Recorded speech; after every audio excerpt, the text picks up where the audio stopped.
So fellas, this week we have one of the biggest title eliminators in the UFC in Paris, Nassim Imavov versus Kaue, and actually a pretty solid fight night in Paris where we've got 5 different debutants from different champions. We've got the Cage Warriors, the Octagon, the KSW, the Aries, and the PFL champion all debuting in the UFC on this one card. A shit ton of debuts, and it's a pretty solid card to be fair.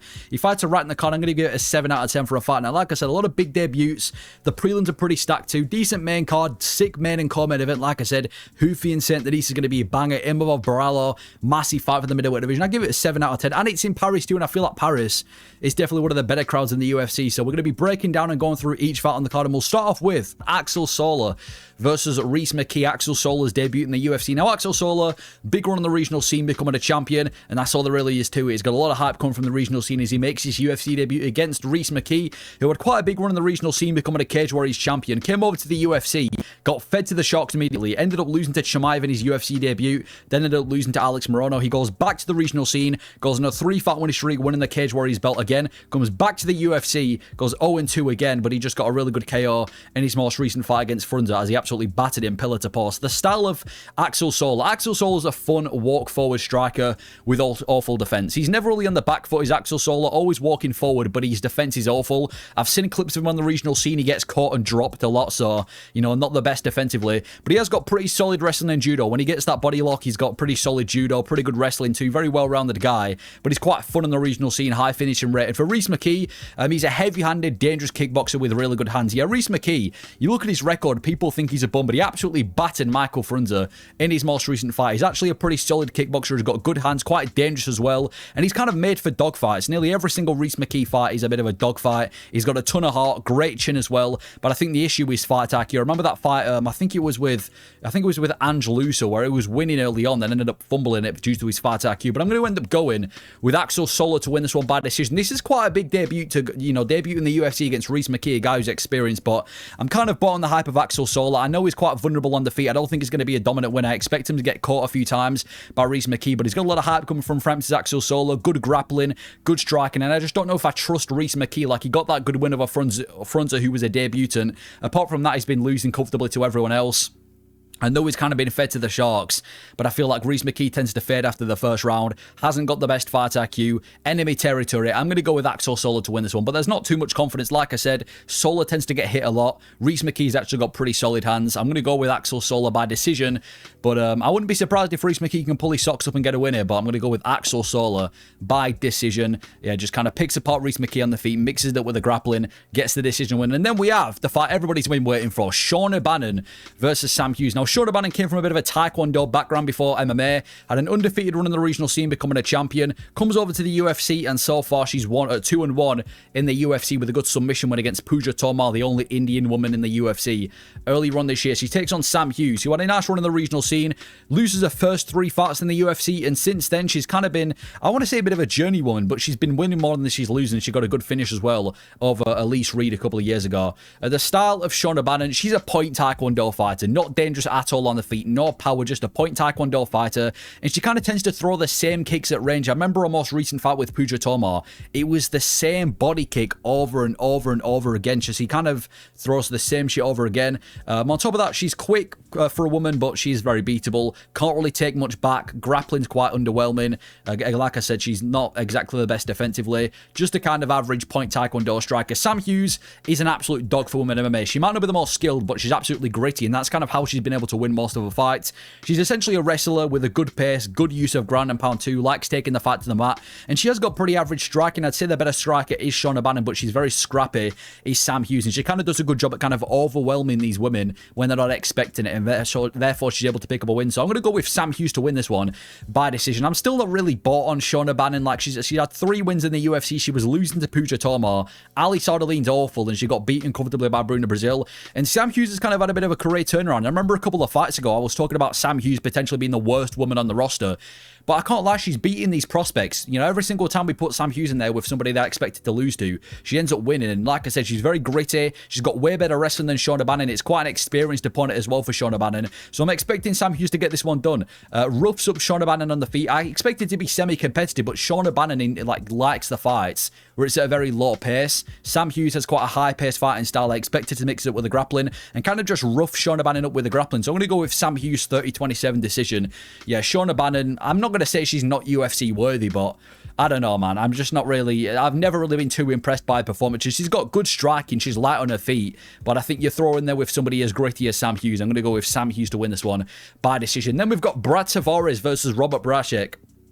Brad Tavares had a good run on the regional scene with a 100% finishing rate. He comes from the Ultimate Fighter, ends up having a nice little run in the Ultimate Fighter, but ends up losing to Mckee just before the finale. And then he's had a massive run in the UFC. He's been in the UFC for a long time, and he's essentially just become an inconsistent decision machine. And he just beat Gerald Meerschaert in his most recent fight. He takes on Robert Bryzcek. Robert Bryzcek, good undefeated run, not undefeated run, but good run on the regional scene, becoming a champion. Goes over to Octagon MMA, has a nice run in Octagon with a bunch of finishes, and comes over to the UFC and ends up losing to Ihor Portieri in his debut, and I'm pretty sure he was quite a big favourite as well going into that fight. The style of Brad Tavares, he's a decent kickboxer who tends to throw down with really solid takedown defense. I'm not going to say he's like a scrappy, you know, kind of one of these guys that comes to stand and bang, but he is a decent kickboxer. He does tend to throw down, and he's kind of known for his good takedown defense. And I just feel like the issue with him is too basic of a fighter. He's never going to break the top 15 because he's too basic, and he is pretty much a journeyman. He's the same every fight. Good kickboxing, good takedown defense. Some will beat him, some won't. That's why he's been in the UFC for so long and never really broke the top 15 like that. So he's decent, he's Brad Tavares, but he's a very average fighter. Robert Bryzcek, he's a very basic fighter. He's got good boxing, that's kind of his speciality. Good takedown defense too, but essentially he is a low-level stiff striker. So I'm going to go with Brad Tavares to win this one by decision, yeah. Losing to Ihor Portieri, who's essentially a can in a UFC debut, isn't a good look, and he's lost many times on the regional scene. Brad Tavares just come off that good win over GM3, and Brad Tavares is still kind of what I know. Brad Tavares is by no means a high-level fighter, but he's way more experienced than Robert Bryzcek, way better striker. I expect this to be a pretty comfortable performance from Brad Tavares, picking apart Robert Bryzcek on the feet. I don't think there'll be much grappling in this fight. I think it's going to be a stand-up fight, but Brad Tavares gets the job done, picks apart Robert Bryzcek on the feet, way more experienced, better kickboxer. Like I said, losing to Ihor Portieri in your debut is never a good look, and even in some of those losses as well. I mean, he lost to Gregory Rodriguez when Rodriguez was on the roll. He lost to Jung Young Park, and even that fight was kind of close. Destroyed GM3 on the feet, battered Weidman for Weidman's comeback fight. So I'm going to go with Brad Tavares by decision. Doesn't absolutely pick apart Robert Bryzcek, but I think this is just a win to kind of get Brad Tavares back in a winning streak. I'm going to go Brad Tavares by decision. Then we've got Sam Patterson versus Trey Waters. Two of the lankiest guys at 170. Now, Sam Patterson had a nice run in the regional scene, bunch of finishes on there, comes over and gets a good finish on the Contender Series, then he gets brutally knocked out in his UFC debut against Yanal Ashmouz in one of those brutal KOs we've had in the UK. After that, he goes back and gets a submission win, then he goes back and gets another submission win as he submits Kiefer Crosby, and then this is a massive underdog. He goes over and knocks out Danny Barlow, undefeated Danny Barlow, in his most recent fight to put together a 3-fight finishing streak, as he takes on Trey Waters, who had a nice undefeated run in the regional scene, then comes back, wins the LFA belt. Then after winning the LFA belt, he goes to the UFC, goes 2-0 in the UFC, and he's now going to be taking on Sam Patterson. The style of Sam Patterson, he's essentially a submission grappler. That tends to be his bread and butter. He's BJJ, likes taking the fight to the mat and looking for submissions. He's a really lanky chin in the air kind of striker, though. He is very big. He used to fight at 155, but he's very lanky for 170. And his chin's always in the air, which makes me worried. And he has actually got pretty solid boxing. He was picking apart Danny Barlow in his most recent fight and was able to knock him out in the first round. So he has got pretty solid boxing, but he's essentially a submission grappler. Then Trey Waters, he's again another lanky striker who wants to stand and throw down. Similar to Sam Patterson, he likes having these scraps on the feet, does Trey Waters. Quite lanky for the division. And he does have solid takedown defense as well, so it's going to be interested to see if Sam Patterson can take him down. But I'm going to go with Sam Patterson by submission in the first round. Yeah, Sam Patterson, I don't just want to say I'm bought on the hype of everybody but a pick, but he's been looking good recently as Sam Patterson. Easily disposed Kiefer Crosby as he should.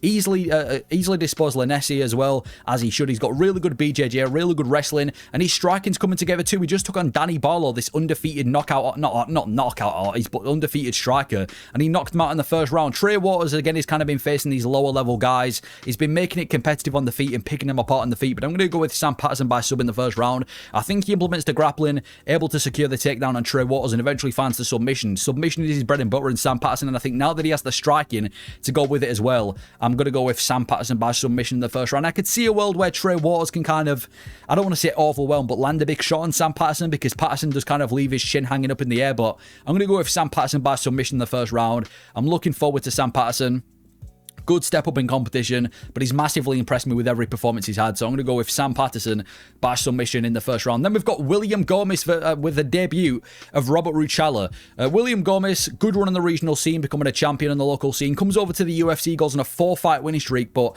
one of them gets a good finish over Yanis Gamora, and one of them was a brutal robbery over Joanderson Brito. I think it was last year in Paris, and he lost his most recent fight to Hydra Mill. As he takes on Robert Ruchala, who had a nice run on the regional scene, becoming a champion, and now he's making his debut coming straight from KSW to the UFC. The style of William Gomis. William Gomis is a very technical, rangy kickboxer. Really, really good at kicks. He doesn't really tend to box, but he likes to blast kicks at range. He just doesn't really tend to do well with pressure or grappling. That tends to be a bit of a weakness of William Gomis. People who pressure him and people who grapple. Robert Ruchala. Ruchala is essentially just a very well-rounded, chaotic fighter who tends to be in dogfights. He's quite fun on the regional scene, very chaotic, swings for the fences on the feet, implements the grappling here and there. He looks pretty promising, but I'm going to go with William Gomis to win this one by decision. Yeah, I mean, he's a KSW champion. He's Robert Ruchala. I don't really look too much into KSW. It's not the best promotion out there.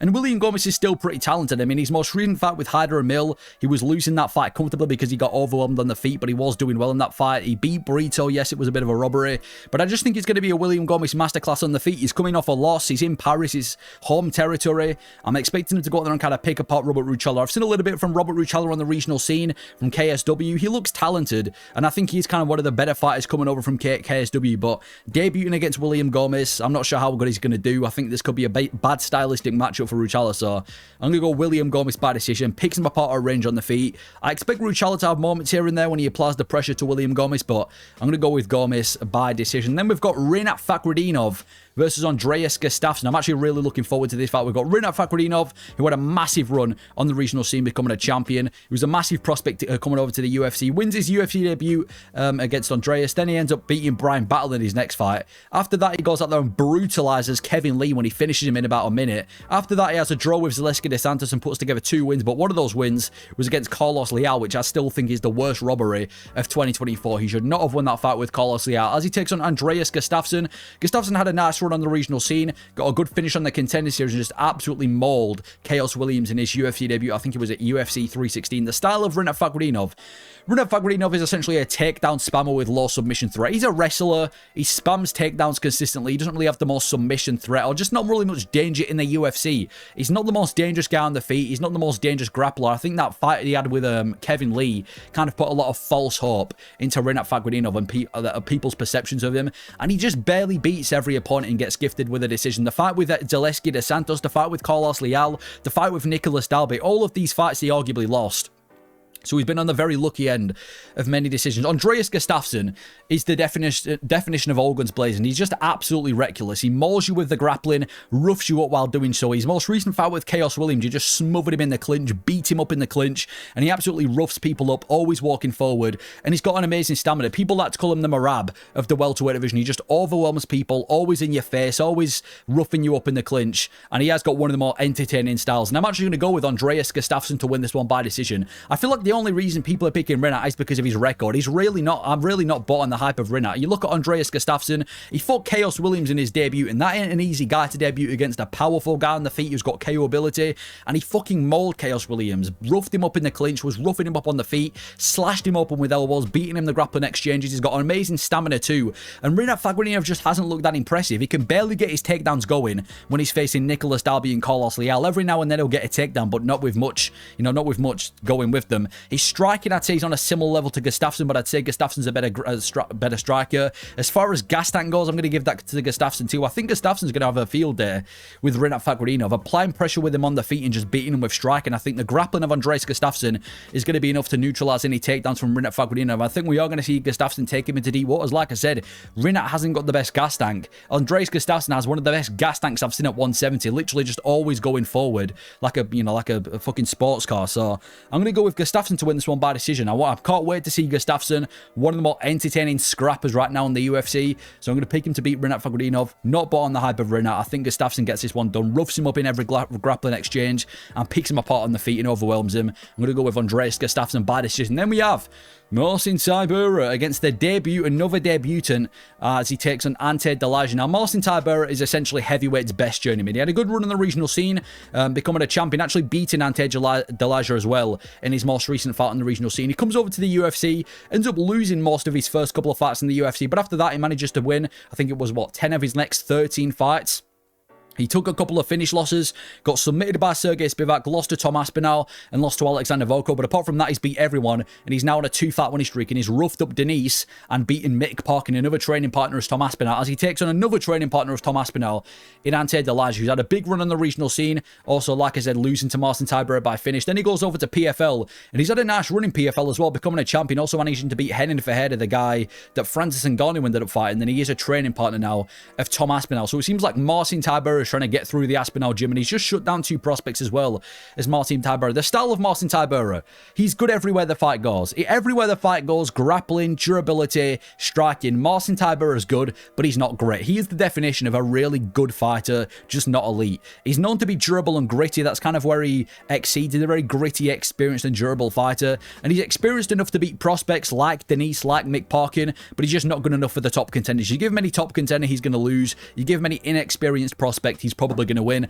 Ante Delija, he's actually pretty athletic for the heavyweight division. He's pretty athletic, decent striking, quite quick on the feet, and he's quite a fun, scrappy fighter. He's had many fun fights in PFL, but I just feel like he's inconsistent with his performances. Sometimes you see Ante Delija, and you're like, damn, this guy might be top 5 UFC worthy, and then you see other performances, and you're like, damn, this guy probably ain't even top 10 UFC worthy. So it is kind of like, it depends on what version of Ante Delija is going to show up. But you know what? I'm going to go with Marcin Tybura to win this one by decision. I know he beat head for head, but I don't really have too much interest in these fighters coming over from different organizations, especially in the heavyweight division too.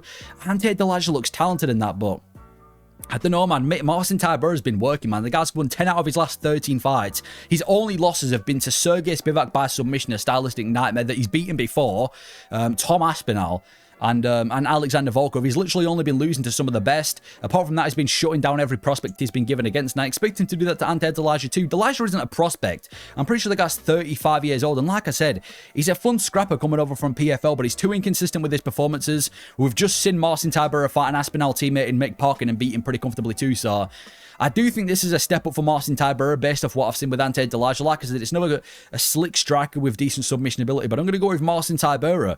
He's on a 2-fight winning streak. He's looked good in his most recent fights. He's more experienced. He's fighting at a higher level, and I just can't really trust these fighters coming over from different organizations, especially Delija, who it's not like he's this, PFL champion who's been undefeated. He has taken a couple of losses in PFL too, so it should be a close fight. I wouldn't be surprised if Delija can pull this off, and it's good to have new talent in the heavyweight division, but I'm going to go with Marcin Tybura, the best journeyman in this division, by decision. Then we have Oumar Sy versus Brendson Ribeiro. Now, Oumar Sy had a good undefeated run on the regional scene, the vast majority of them being finishes. He gets a good finish in the UFC against Tuco Tacos in his debut, and then picks up a win over a Song as well. And then he lost his most recent fight to Alonzo Menifield, which was one of the most boring fights I've ever had to watch live. He takes on Brendson Ribeiro, who had a big not big undefeated, but a big run on the regional scene, becoming a champion. Gets a good finish against Bruno Lopez in the Contender Series. Then he gets knocked out by Zhang Mingyang, and then he loses to Magomed Gadzhizulov, picks up a win in his next fight against Kaue Machado, and then goes out there and submits to Nurgajai, but he lost his most recent fight as he got knocked out at UFC 316 against Azamat Mirzakhanov. The style of Oumar Sy, he's a technical striker with decent grappling. He's quite well-rounded. He's Oumar Sy, but he's a very low-paced, boring fighter. His most recent fight with Alonzo Menifield was boring. His fight with Jung was boring too. He's just quite a boring, low-output striker as Oumar Sy. The style of Brendson Ribeiro, again, a low-output striker, very hesitant on the feet, I feel like. He has got a solid ground game, that's kind of where he excels, but he's not like an elite grappler or anything, and he usually loses to any semi-decent or semi-competent striker. I'm not expecting big things from this fight. I don't know why it's the prelim headliner, but I'm going to go with Oumar Sy to win this one by decision. I just simply think he's better everywhere the fight goes. His takedown offense and his grappling is probably going to be enough to keep this fight standing. His striking is a little bit more technical than Brendson Ribeiro. Ribeiro's one of these awkward kind of wildy strikers, but he's still low output, so I'm expecting it to be a pretty boring low output fight where Oumar Sy kind of just picks him apart and takes him to a decision and gets the job done. I expect Brendson Ribeiro to shoot takedowns here and there, not get them, so I'm going to go with Oumar Sy by decision. But again, I'm not really looking too forward to this fight. But then we have the main card opener, Patricio Pitbull versus the next debutant, Losene Keita, coming over from Octagon. If you'd have told me 2 years ago that these guys were going to be taking each other on in a UFC Paris card, I wouldn't have believed you, but here we are. Pitbull versus Keita, which I think is good matchmaking. Patricio Pitbull had a massive run in the regional scene. Then he goes and makes a name for himself and kind of becomes Bellator's biggest fighter. Wins a shit ton of fights in Bellator, becomes a multiple-time Bellator champion, kind of becomes the greatest of all time in Bellator, and kind of got the reputation for being the greatest modern fighter outside the UFC. Finally gets booked to the UFC against Yair Rodriguez, ends up having a really bad performance against Yair Rodriguez, and he just picked up a win over Dan Ige, but again, pretty stale performance against Dan Ige as he takes on Losene Keita. Now, Losene Keita, good undefeated run in the regional scene, and similar to Pitbull, he made his statement, but this time he did it in Octagon. He's had a big run in Octagon, becoming an Octagon champion, probably one of the better fighters, arguably the greatest of all time in Octagon right now as well. Now, the style of Patricio Pitbull used to be a powerful, accurate boxer with a crazy overhand right, with elite submission grappling, but he's just washed these days. He was talented on the regional scene, at least in Bellator, because like I said, he was very dangerous on the feet. He had so much power. He had good submission ability, but he's just not been able to live up to the hype in the UFC. He has not looked good in the UFC, and he just fights so hesitantly. His fight with Dan Ige and Yair Rodriguez could have put me to sleep. He got battered by Yair. His fight with Dan Ige was boring. I was able to drop Dan Ige at some point, but he did not look good. The style of Losene Keita, he's an amazing striker. Elite speed and accuracy. Very, very quick on the feet is Losene Keita. And again, very powerful too. He does have solely take down the fence as well, and he actually swings for the fences. Looks to end the fight ASAP. Quite a chaotic striker as Losene Keita, but he makes it work. Looks good from the regional scene. I know I always like to talk about how I don't trust fighters coming over from the regional scene, but Patricio Pitbull ain't a UFC fighter. Come on, the guy's only just arrived there, so I'm going to go with Losene Keita.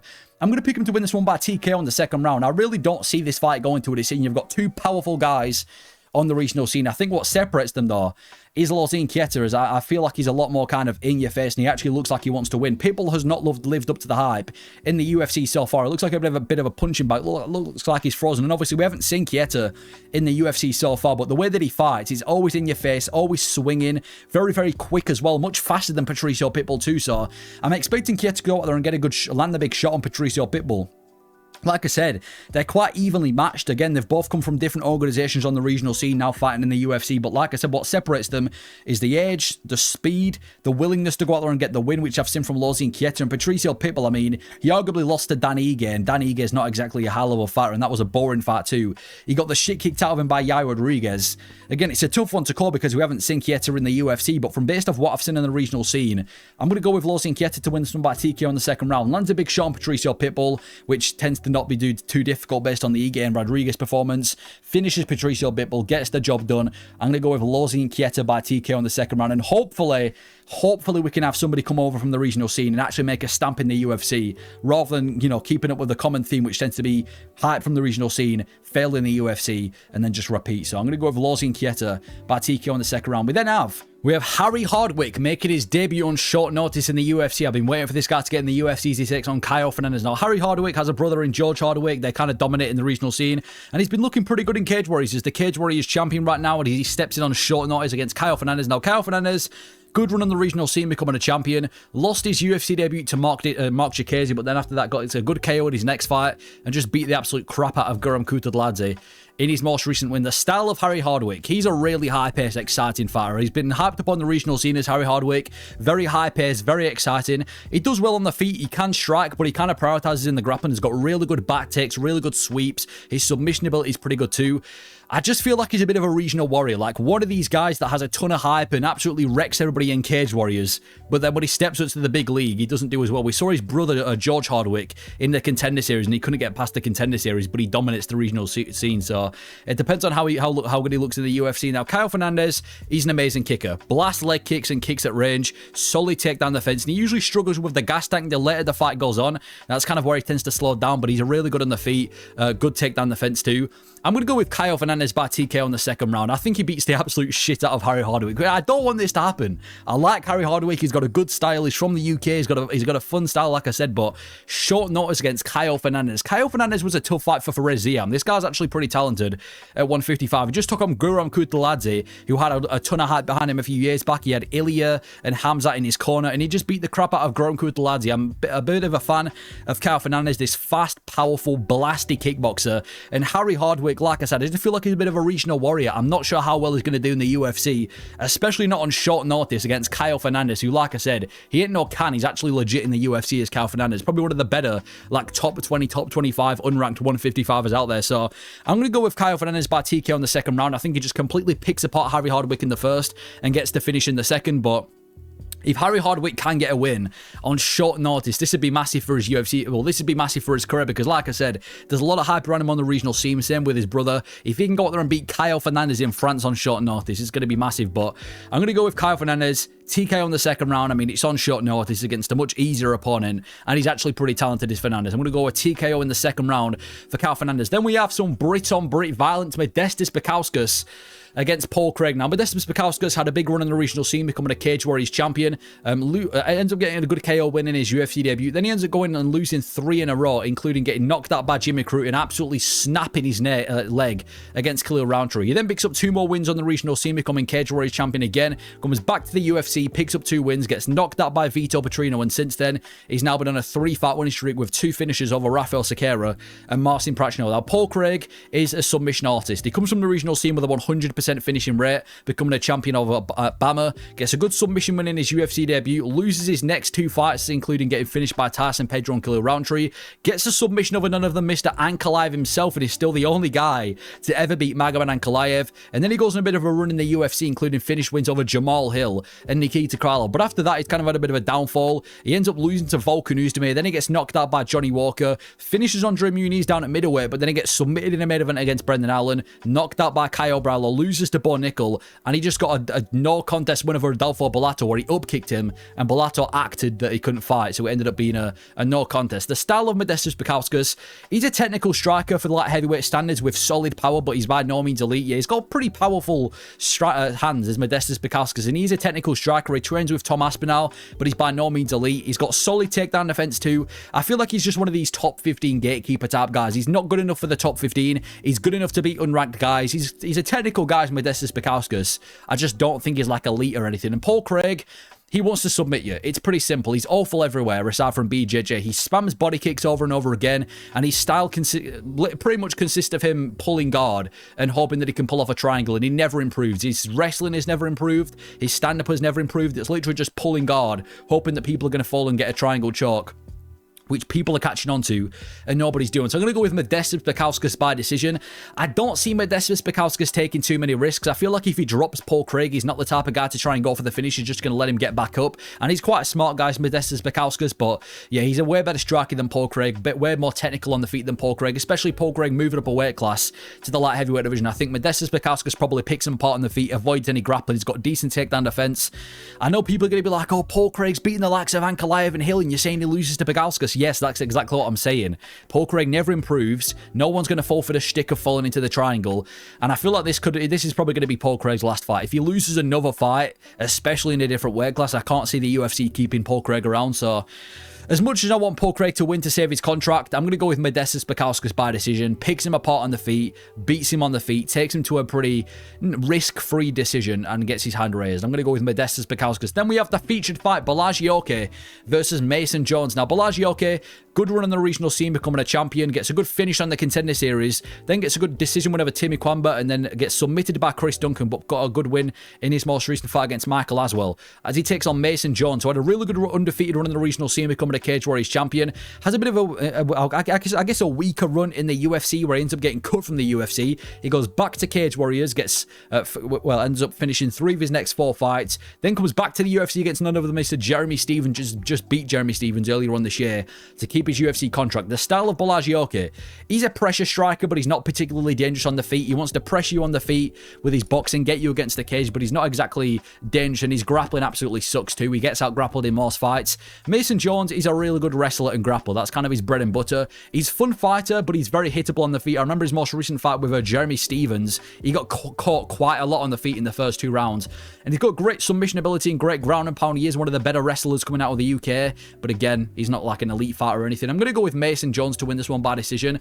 Yeah, I feel like Mason Jones kind of scrapped with Jeremy Stephens to save his contract. I do feel like there was a bit of sympathy there because you saw in the third round, after he'd scrapped with him for 2 rounds, he just went straight to grappling. And he dominated Jeremy Stephens with the grappling, and he's a legit grappler, is Mason Jones. You put him in against Bryzcek, who's a low-level fighter anyway, and specifically struggles with the grappling. We saw that in the fight with Chris Duncan. I think Mason Jones wins this one pretty comfortably. 30-27 to Mason Jones.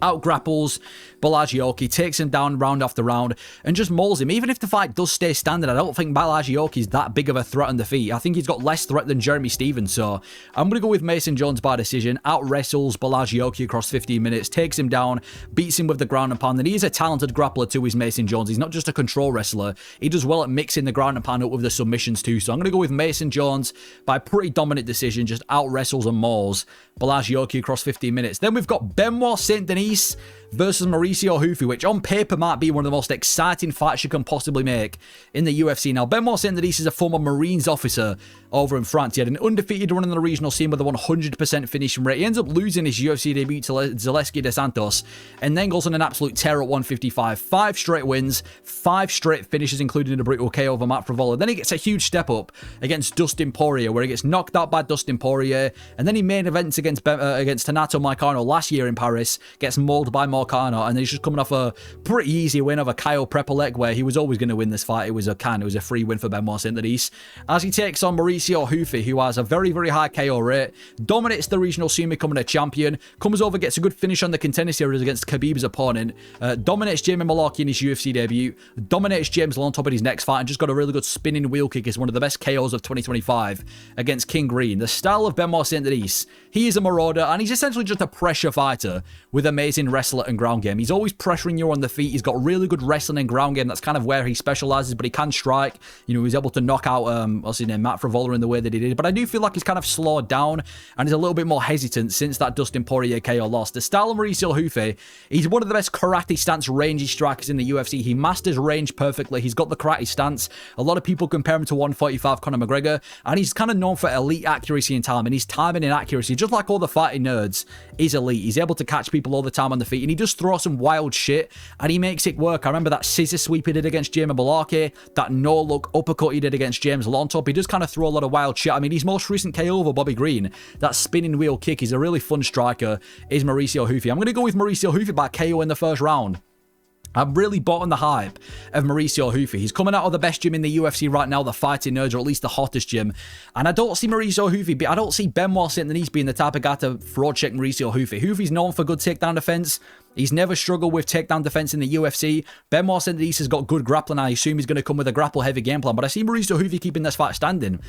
And I think he's going to completely knock out Benoit Saint-Denis. Saint-Denis' striking is talented, but he's nowhere near on the level of Mauricio Hufy. And like I said, Hufy's ability to kind of master range and kind of control the distance is perfect. You put him against somebody who's always walking forward like Benoit Saint-Denis, who's a bit of a reckless guy, on the feet at least. I think this is going to be playing to Mauricio Hufy's game, and I think he's going to have a pretty good, easy job at finding the shot. I mean, if you'd have thought of a style that would have been difficult to knock out or difficult to find the button on, it would have been somebody like Bobby Green, a defensive boxer who's very slick, not Benoit Saint-Denis. And I'm not saying that Saint-Denis isn't as good as Bobby Green, he's way better. But defensively on the feet, how difficult it is to tag Benoit Saint-Denis, I don't think it's that tough. So I'm going to go Hufy by KO in the first round. I think he masters the range, finds the shot on Benoit Saint-Denis, and gets him out there quite early, to be honest. So I'm going to go with Mauricio Hufy. I don't want to say Benoit Saint-Denis got fraud checked, but maybe he wasn't as good as we thought. I mean, his best win is Matt Frevola. Do you know what I mean? He got dominated by Moicano. He didn't get dominated by Poirier because he beat him in the first, but then he got knocked out in the second. See, there's questions about his gas tank too. So I'm going to go Mauricio Hufy. I just see him being a better fighter than Benoit Saint-Denis. I think his window of opportunity is higher than Benoit Saint-Denis, and I think he clips him and knocks him out in the first. I'm going to go with Mauricio Hufy by KO in the first round. And then we've got Imavov versus Borralho. Probably the best #1 contender fight in the UFC right now. They've got bad blood, and the winner's probably going to take on Khamzat Chimaev.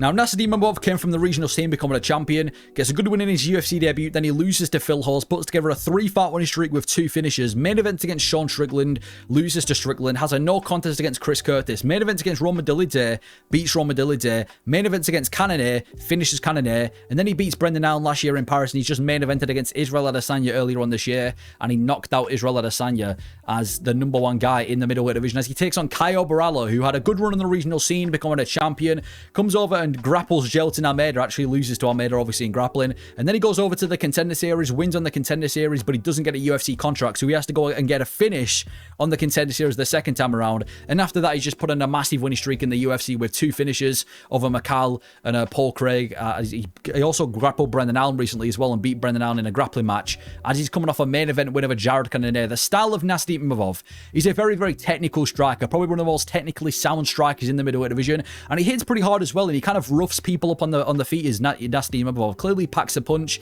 on the feet when he gets going, and he has got wrestling too. We've seen a bit of Nasty Imavov's wrestling. It's not elite wrestling, you know, he was able to get tripped by Adesanya, but he has got wrestling in the back pocket. Caio Borralho, he's probably the most well-rounded fighting nerd out of the whole team. He's got a solid base of wrestling. He actually came from more of a wrestling style while he was on the run to getting into the top 15, and he has got improved striking with nearly every fight. He's a bit of a grappler turned striker, but you can see his striking's improved since his early UFC career, and he's got a solid stamina and pace. He fought Cannonier in 5 rounds. It was a bit of a dogfight. He had a decent stamina and pace in that fight, nearly finished Cannonier in the 5th round too.